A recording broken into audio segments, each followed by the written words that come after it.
अब हम unit cell देखेंगे, ठीक है। सबसे पहले आएगा हमारा simple cubic, then body centre cubic unit cell, then हमारा face centre cubic unit cell, इसको हम बीसीसी भी बोल देते हैं, इसको हम एफसीसी भी बोल देते हैं, ठीक है। ए हमारा होता है एज लेंथ, मान लो कोई भी क्यूब है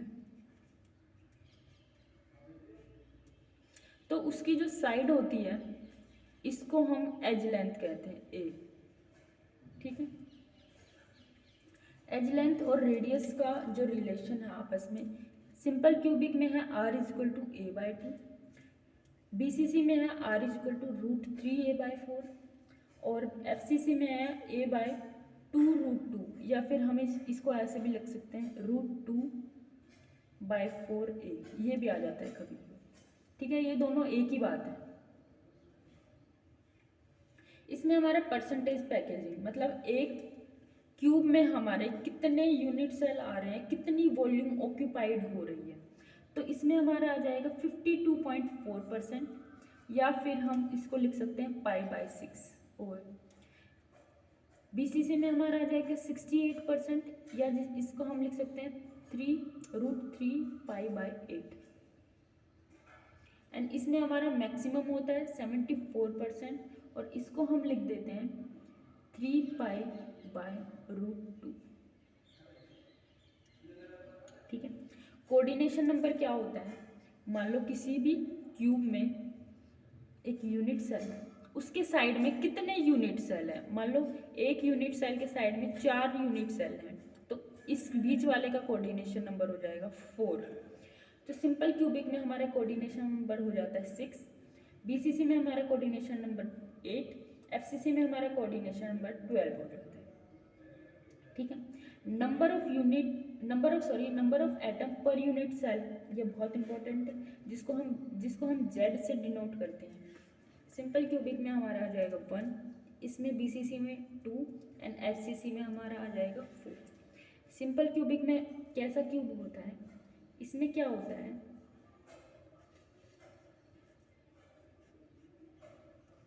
जो हमारे एटम्स हैं वो सिर्फ कॉर्नर्स पे प्रेजेंट होते हैं, ठीक है।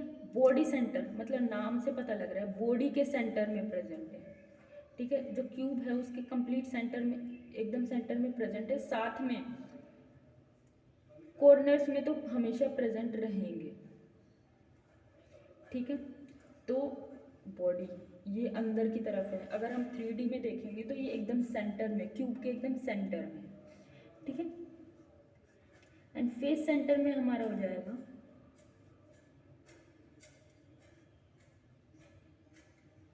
कॉर्नर्स में तो होंगे ही प्रेजेंट, इसमें हमारे फेस के सेंटर में भी होंगे। मान लो ये कोई क्यूब है, ठीक है, ये हमारी एज होती है, ठीक है। हमारे एक क्यूब में 12 एजेस होती हैं।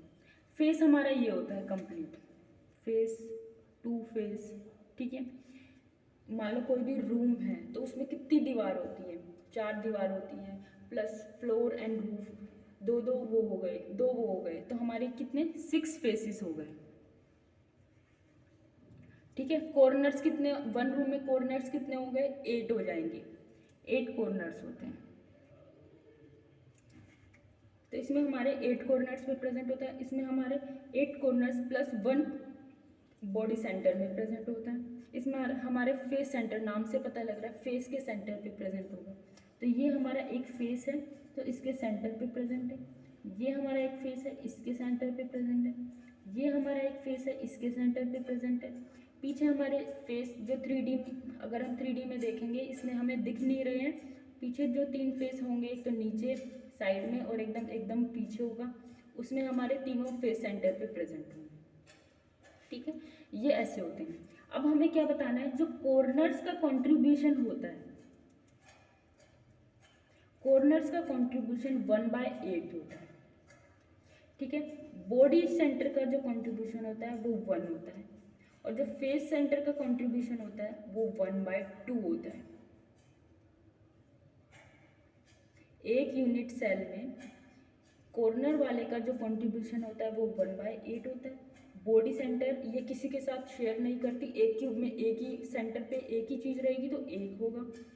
फेस हमारा, मान लो हमारे दो रूम आपस में अटैच हैं, तो जो एक दीवार है वो तो कॉमन होगी ना, दो रूम में एक ही दीवार होगी, तो मतलब हमारे दो रूम, मतलब जो फेस होगा वो दो रूम आपस में शेयर कर रहा है एक फेस, तो हमारी जो फेस सेंटर की जो कंट्रीब्यूशन होगी वो 1/2 हो जाएगी। ठीक है। अब नेक्स्ट आता है हमारा डेंसिटी ऑफ सॉलिड्स।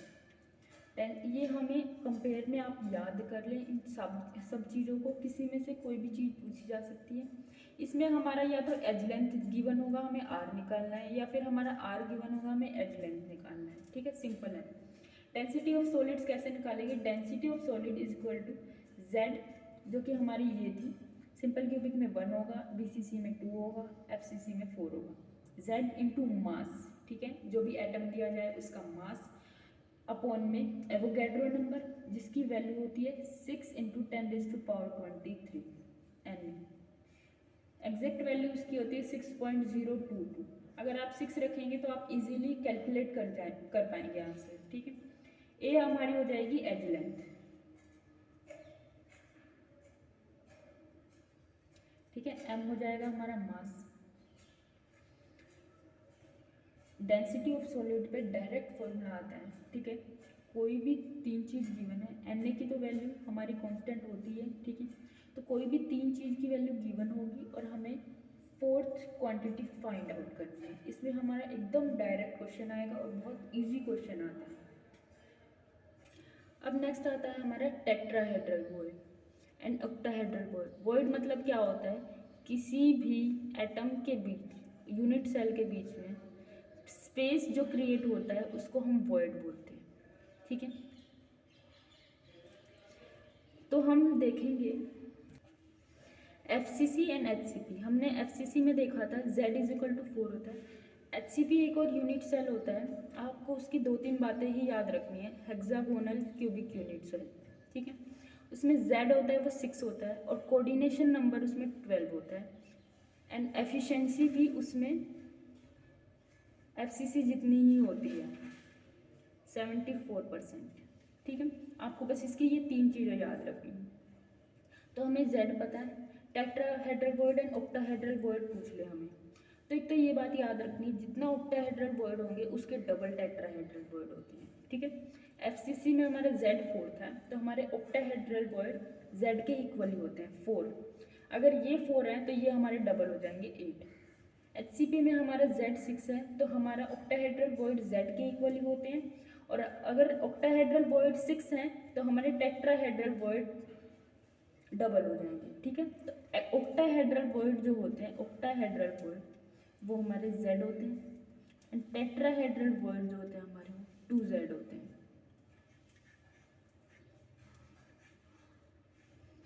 ठीक है।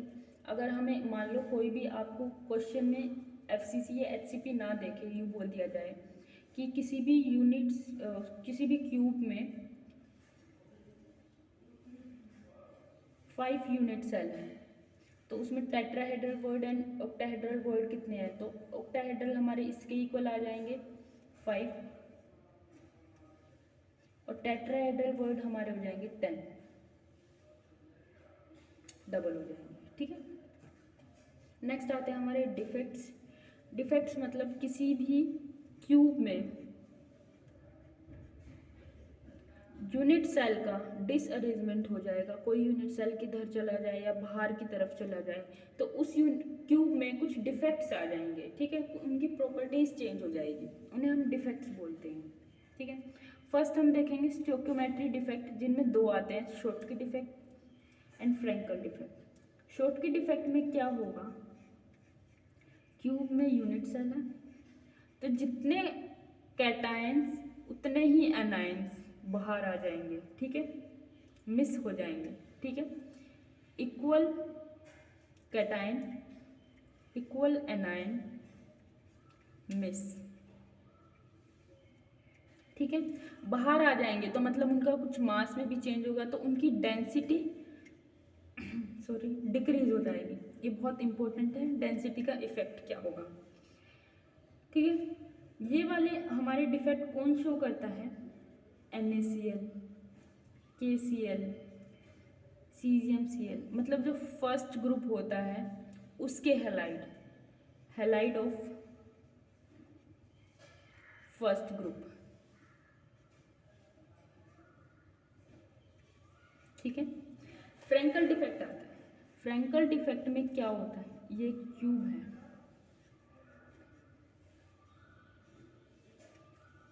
ठीक है, इनमें यहाँ आयंस हैं, तो क्या होगा? आयंस अपनी जगह छोड़ के किसी दूसरी जगह पे चला जाएगा, ठीक है, मतलब दूसरी जगह पे अपनी ओरिजिनल पोजीशन छोड़ के किसी इंटरस्टिशियल साइट पे चला जाएगा, लेकिन रहेगा अंदर ही। अंदर रहेगा तो इसमें कोई फिजिकल चेंज नहीं आएगा, मतलब डेंसिटी सेम रहेगी, ठीक है। और ये हमारे कौन शो करते हैं? ZnS, AgCl, AgBr, आपको याद रखना है, AgI, इसमें भी AgBr,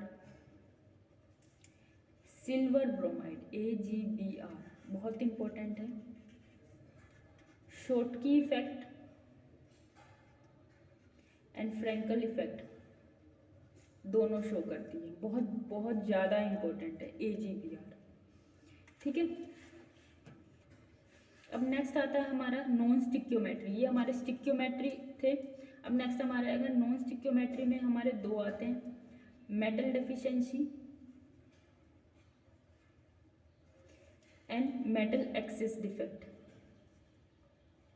नाम से पता लग रहा है, मतलब मेटल की डेफिशिएंसी होगी, मेटल एक्सेस मतलब मेटल एक्सेस में हो जाएंगे, ठीक है।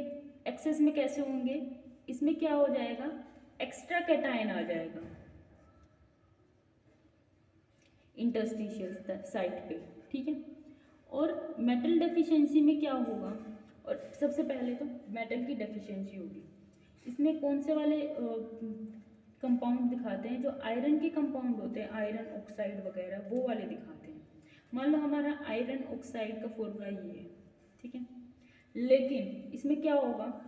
ये 1 है, ये भी 1 है, इसमें क्या होगा? Fe 1 की जगह 0.94 हो जाए और ये ओ रहे, मतलब ये मेटल है, ये इसमें 1 से कम हो रहा है, 0.94 हो गया, तो ये मतलब कम हो गया, तो इसमें हो गया metal deficiency effect. Metal access defect में आ जाएगा, एक्स्ट्रा कैटायन आ जाते हैं, कोई भी क्यूब है, ठीक है, एक्स्ट्रा कैटायन किसी भी इंटरस्टिशियल साइट पे, जो कैटायन प्रेजेंट है वो तो अंदर है ही, लेकिन एक्स्ट्रा कैटायन आ जाएंगे इंटरस्टिशियल साइट पे, सॉरी। और आपको एक चीज़ और याद रखनी है, चाहे कैसा भी डिफेक्ट हो, सारे के सारे क्यूब न्यूट्रल होंगे,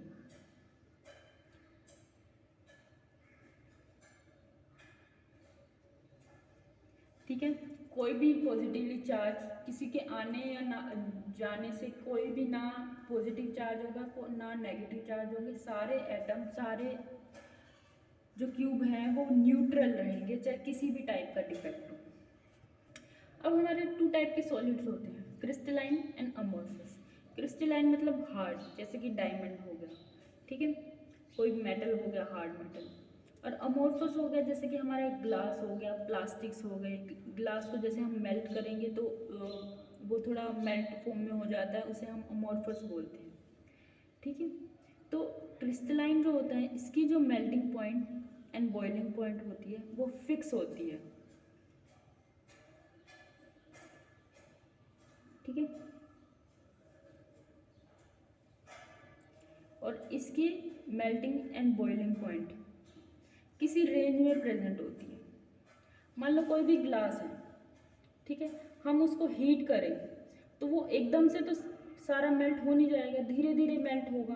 किसी एक पॉइंट में मान लो 230 केल्विन पे जाके वो मेल्ट होना स्टार्ट किया, और उसने क्या किया, 300 केल्विन तक वो जाके कम्प्लीटली मेल्ट हुआ। तो मतलब ये कोई रेंज में प्रेजेंट है, कोई डेफिनेट प्रेजेंट नहीं होता।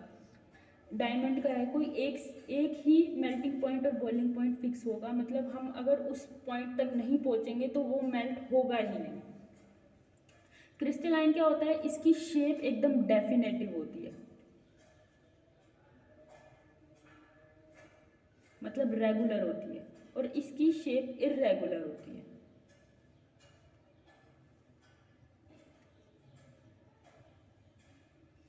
ठीक है, इस वजह से ये एनाइसोट्रोपिक होते हैं, याद रखना है, और ये आइसोट्रोपिक होते हैं।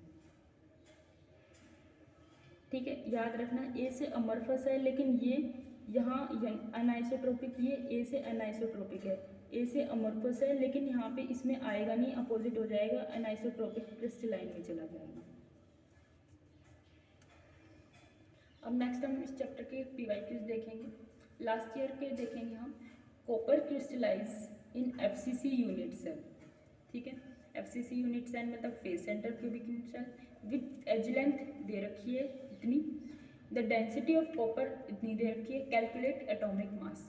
तो मैंने बताया था डेंसिटी से डायरेक्ट फॉर्मूला आता है Zm/Na/AQ। ठीक है, डेंसिटी हमें गिवन है, हमें Z FCC का क्या होगा 4 बताया था मैंने, सिंपल क्यूबिक का 1 होता है, बॉडी सेंटर का 2 होता है, और FCC का 4 होता है।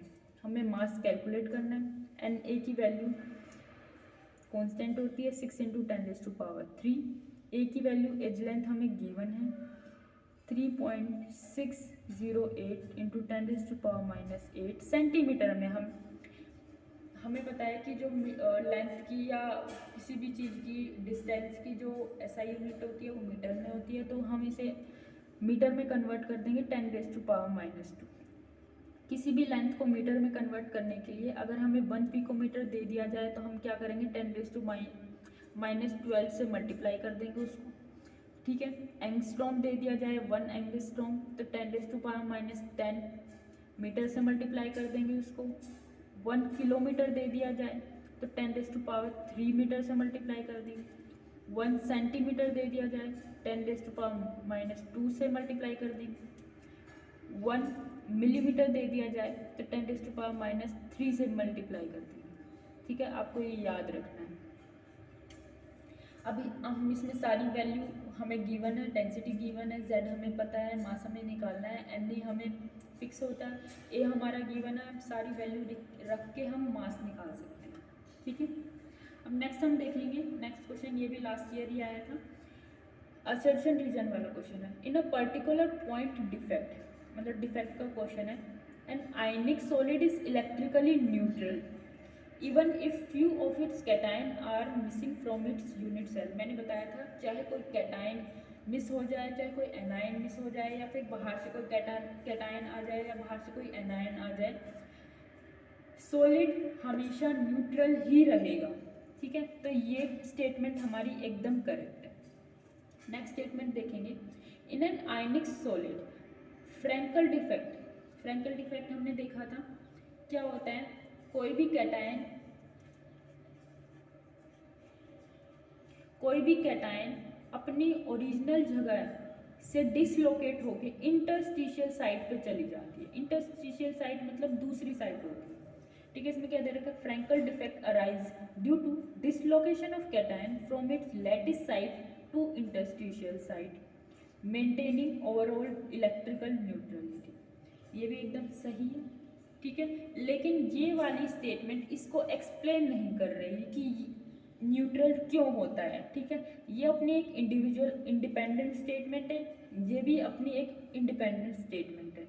तो हम ऑप्शन देखेंगे, both A and R are correct and R is correct explanation of A. नहीं, ये गलत है, क्योंकि ये दोनों अपनी इंडिपेंडेंट स्टेटमेंट है, ये आपस में इनका कोई लिंक नहीं है। ठीक है, नेक्स्ट ऑप्शन देखिए, both A and R are correct and R is not correct explanation of A, तो ऑप्शन बी इज करेक्ट हो जाएगा। अब हम नेक्स्ट क्वेश्चन देखेंगे, number of tetrahedral void and octahedral void in HCP unit cell are. HCP में मैंने बताया था Z हमारा क्या होता है 6। ठीक है, तो ऑक्टाहेड्रल वॉइड क्या होगा, Z के इक्वल होता है मतलब 6, एंड टेट्राहेड्रल वॉइड क्या होता है 2Z मतलब 12। तो पहले हमें क्या पूछा है टेट्राहेड्रल, तो टेट्राहेड्रल हमारा क्या हो जाएगा 12 एंड 6, तो हमारा ऑप्शन क्या हो जाएगा, option D is correct 12 and 6। याद रखना है 6 एंड 12 देखना है ध्यान से कि क्वेश्चन में पहले क्या पूछ रखा है, टेट्राहेड्रल। अगर पहले ऑक्टाहेड्रल लिख रखा होता तो हमारा ऑप्शन बी करेक्ट हो जाता। ठीक है, तो ध्यान से क्वेश्चन पढ़ना है, क्या पहले पूछ रखा है वो देखना है, उसको पहले ही लिखना है। ठीक है, नेक्स्ट क्वेश्चन हमारा आता है, an element has BCC structure with cell edge of 288 pm picometre. ठीक है, पिकोमीटर का मैंने बताया था, अगर पिकोमीटर दे रखा है तो हम क्या करेंगे, 10⁻⁻12 से मल्टीप्लाई कर देंगे। ठीक है, द एटॉमिक रेडियस, तो बीसीसी वाले स्ट्रक्चर में मैंने बताया था आर और रेडियस और एज लेंथ में जो रिलेशन होता है 3/4 इंटू ए, तो रेडियस क्या हो जाएगा √3/4, ए हमारा 288 है। हमारा ऑप्शन भी पिकोमीटर में दे रखा है तो हमें इसको मीटर में कन्वर्ट करने की ज़रूरत नहीं है। अगर हमारा ऑप्शन मीटर में दे रखा होता है तो हम इसको 10⁻⁻12 से मल्टीप्लाई कर देते। ठीक है, तो हमारा ऑप्शन क्या हो जाए, आर रेडियस हमारा ये निकल गया। अगर हमें सोल्व करके दे रखा है तो हम √3 की वैल्यू रख के और इसको सोल्व कर लेंगे। ठीक है, तो हमारा ऑप्शन डी इज करेक्ट हो जाएगा। अब देखो ध्यान से, √2 √3, √2 की वैल्यू होती है 1.414 एंड √3 की वैल्यू होती है 1.732। ये दो वैल्यू आपको इस चैप्टर में याद रखनी है। ठीक है, क्योंकि बीसीसी में भी अगर रेडियस और एज लेंथ का रिलेशन आ जाए, क्वेश्चन आ जाएगा तो आपको √2 की वैल्यू रखनी पड़ेगी, और एफसीसी में और बीसीसी में हमें √3 की वैल्यू रखनी पड़ेगी। अब नेक्स्ट क्वेश्चन आता है, which compound shows both Frenkel and shortcut effect. एक ही कंपाउंड है, मैंने बताया था AgBr, तो हमारा ऑप्शन ए इज करेक्ट। ठीक है, तो आपको ये ध्यान से सारे कंपेयर करके अच्छे से पढ़ने हैं, defects and unit cell and voids कैसे बताने हैं, किसमें कौन सा डबल करना है, और आपको ध्यान से देखना है कि कौन सी वैल्यू पहले पूछी गई है तो पहले वही बतानी है। ध्यान से देखना है, अगर ऑप्शन मीटर में दे रखा है तो उसको मीटर में कन्वर्ट करो, अगर यूनिट चेंज नहीं है तो उसका यूं का यूं रहने दो। ठीक है, ये आज का हमारा था सॉलिड स्टेट। अगर आपको हमारी वीडियो हेल्पफुल लगे, समझ में आए तो लाइक करें, शेयर करें एंड सब्सक्राइब करें। Thank you so much.